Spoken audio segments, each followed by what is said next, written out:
Cranes and the Tortoise. Once upon a time, in a forest scorched by an unrelenting drought, every creature was desperate to find water.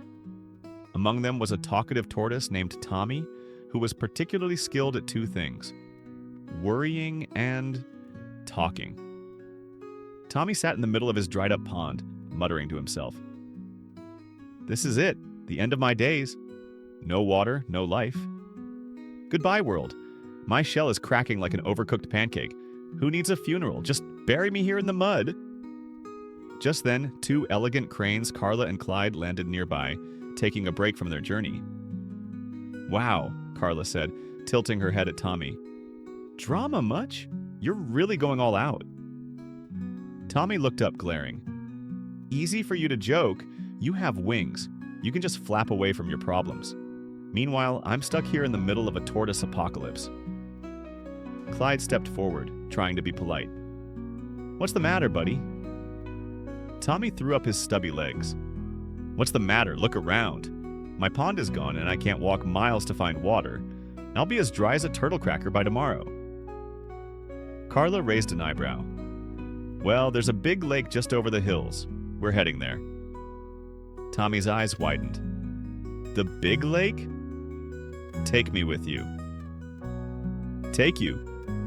Carla laughed, glancing at Clyde. "What do we look like? Uber for tortoises?" "Please," Tommy begged. "I'm not ready to become a tortoise fossil. You two can carry me. Just grab a stick and I'll bite it in the middle. You hold the ends with your beaks. Problem solved." Clyde looked skeptical. "Sounds risky. What if you, talk?" "Talk?" Tommy gasped, clutching his imaginary pearls. "Do I look like the type of tortoise who can't keep his mouth shut?" Carla snorted. "Yes." "No," Tommy said indignantly. "I'll be silent. Silent as a sleeping snail, trust me." The cranes exchanged glances. Carla rolled her eyes. "Fine, but if you start flapping your gums mid-flight, it's your problem." Soon the cranes found a sturdy stick. Tommy bit down on it like his life depended on it, which, to be fair, it did. "Ready?" Carla asked. Tommy nodded enthusiastically, holding tight. "All right," Clyde said. "On 3.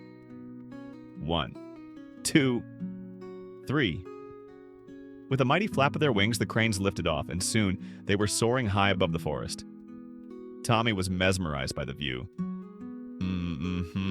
He mumbled, trying to say, "Wow," with the stick in his mouth. "Don't talk," Carla warned. Tommy grumbled but stayed quiet, for a while. As they flew over a dense jungle, a group of monkeys spotted them. One of the monkeys leaped up and yelled, "Hey, look! A flying tortoise! What's next, dancing elephants?" The other monkeys burst into laughter. "Hey, tortoise! Can you teach us how to fly?" one shouted. Tommy's face turned red with anger. "Flying tortoise? Dancing elephants? How dare they mock me? I'll show them." He opened his mouth to respond.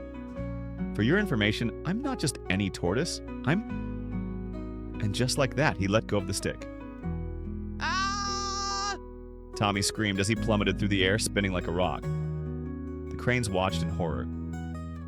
Carla sighed. "And there it is. Couldn't keep quiet for 5 minutes." Clyde winced. "Should we catch him?" Carla shook her head. "He wanted to talk. Let gravity handle the rest." Tommy landed with a loud splat in a muddy patch by the edge of the big lake. Dazed but alive, he sat up slowly, spitting out mud. The cranes landed gracefully beside him. Carla crossed her wings. "So, how did that work out for you?" Tommy, still covered in mud, grinned sheepishly. "I'd say pretty well. I made it, didn't I?" Clyde chuckled. "Barely." Tommy shrugged.